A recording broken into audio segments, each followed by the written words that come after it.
बुधराम और शक्ति सिंह कंधे पर बस्ता लटकाकर प्रौढ़ शिक्षा केंद्र जा रहे हैं। रास्ते में उन्हें एक युवक ननकू मिलता है। ननकू, अरे वाह, क्या बात है, कहाँ जा रहे हैं आप लोग? बुधराम, दिन में भी दिखाई नहीं देता क्या? शक्ति, देखकर भी नहीं समझा तो हमारे साथ चल। ननकू, देख भी लिया और समझ भी लिया कि आप दोनों कहाँ जा रहे हैं। बुधराम, फिर पूछा क्यों?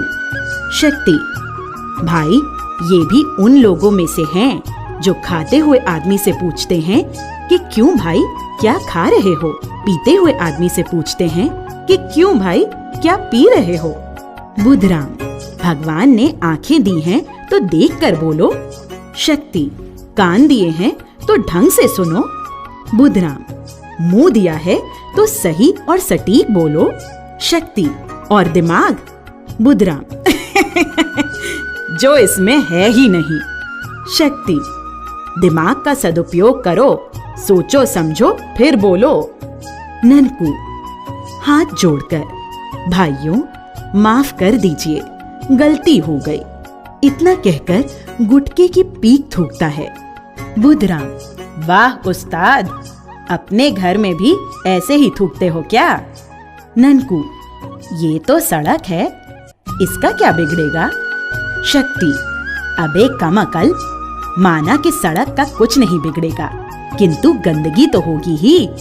तभी एक लड़की जिसका नाम रधिया है आती है और केला खाकर छिलका वहीं फेंक देती है। बुधराम, ये तेरी बहन है क्या? ननकू, नहीं तो, पर आपने क्यों पूछा? शक्ति, क्योंकि जैसे तुमने सड़क पर थूका वैसे ही इसने भी सड़क पर छिलका फेंका। रधिया, तो क्या हुआ? सफाई कर्मचारी आएगा, कचरा ले जाएगा। ननकू, हाँ, उसे तो ग्राम पंचायत से इसी काम की तनख्वाह मिलती ही है। बुधराम, वाह वाह, क्या विचार हैं आपके। शक्ति, तुम्हें दूसरों की जिम्मेदारी तो खूब पता है, लेकिन अपनी नहीं पता। रधिया, अकड़कर, अब हमें आपसे अपनी जिम्मेदारी सीखनी पड़ेगी। ननकू, क्या बुरे दिन आ गए हैं, ये अनपढ़ हमें सिखाएंगे अब। शक्ति, यही तो बात है कि तुम पढ़े लिखे होकर भी अनपढ़ हो। बुधराम, और हम अनपढ़ होकर भी तुम जैसों को पढ़ा रहे हैं। शक्ति, जिस तरह ग्राम पंचायत की जिम्मेदारी है उसी तरह हमारी भी जिम्मेदारी है कि हम कचरा निर्धारित स्थान पर ही फेंकें। बुधराम, घर में जिस तरह हम साफ सफाई रखते हैं वैसे ही बाहर भी साफ रहने दें। शक्ति, घर के बेकार पानी की निकासी सोखता गड्ढा में या घर के बाग बगीचों में करें। बुधराम, खाना खाने से पहले साबुन से हाथ धोएं।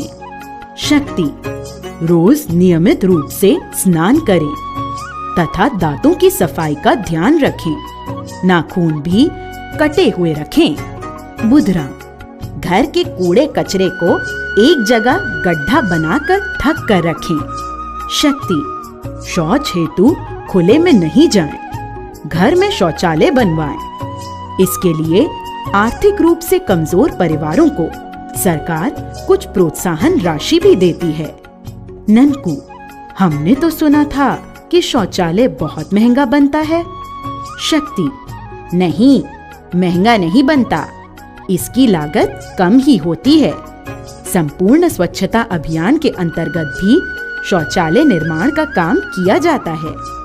सरकार ने इस काम के लिए योजना चला रखी है। ननकू, यह कैसी योजना है? शक्ति, शौचालय निर्माण की योजना भारत सरकार, राज्य सरकार और यूनिसेफ मिलकर चलाती है। इस योजना के बहुत लाभ हैं। ननकू, वो क्या?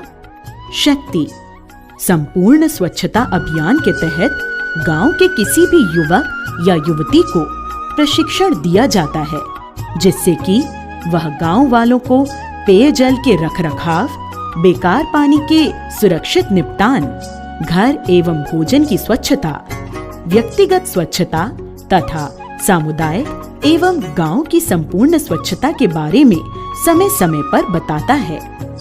ननकू, और यह शौचालय हम कहाँ से बनवाएं? शक्ति, ग्राम पंचायत में कारीगरों को भी इस योजना में प्रशिक्षण दिया जाता है ताकि वे कम लागत में शौचालय बना सकें। ननकू, वाह, यह तो बहुत ही अच्छा है। इससे तो गांव वालों को गांव में ही सारी सुविधाएं और जानकारियां मिल जाती हैं। शक्ति, यह सब संपूर्ण स्वच्छता अभियान का कमाल है। ननकू, इस योजना के और क्या फायदे हैं? शक्ति, भाई, इस योजना को गांव में अच्छे ढंग से लागू कर दिया जाए तो गांव निर्मल हो जाता है। बुधराम, इसका एक फायदा और भी है। ननकू, वह क्या? शक्ति, जो गांव निर्मल गांव होने का पूरा लक्ष्य प्राप्त कर लेता है उसे पुरस्कृत भी किया जाता है। ननकू, इसमें कितना पुरस्कार मिलता है? बुधराम, पुरस्कार के रूप में 50,000 से लेकर 5 लाख रुपए तक मिलते हैं। यह राशि गांव की जनसंख्या के अनुसार निर्धारित की जाती है। ननकू, वाह, यह तो बहुत ही अच्छा है। रधिया, इस राशि का कैसे उपयोग होगा? शक्ति, इस राशि का उपयोग ग्राम पंचायत गांव के विकास के लिए खर्च कर सकती है। बुधराम, यह पुरस्कार की राशि भारत के राष्ट्रपति प्रदान करते हैं। यह और भी गौरव की बात है। ननकू, यह तो बहुत ही अच्छी जानकारी दी है। अब हमारी समझ में सारी बात आ गई। रधिया, हमें अपने साथ साथ अपने आसपास के वातावरण को भी साफ सुथरा रखना चाहिए। आज से ही हम सब गांव वाले प्रण कर लें। बुधराम, हम सब ऐसा कर लें तो हमारा गांव भी निर्मल ग्राम हो जाएगा। ननकू, यह तो बहुत ही अच्छी बात है। इससे गांव भी स्वच्छ रहेगा तथा गांव में बीमारियां भी कम होंगी। गांव के विकास हेतु धनराशि आएगी सो अलग। शक्ति, अब तुम्हें सारी बात समझ में आ गई ना? ननकू, हाँ, हमारे तो समझ में आ गई और हम अपने गांव में भी यह बातें बताएंगे। रधिया, अपने गांव में ही क्यों, हम पास वाले गांव में भी प्रचार प्रसार करेंगे।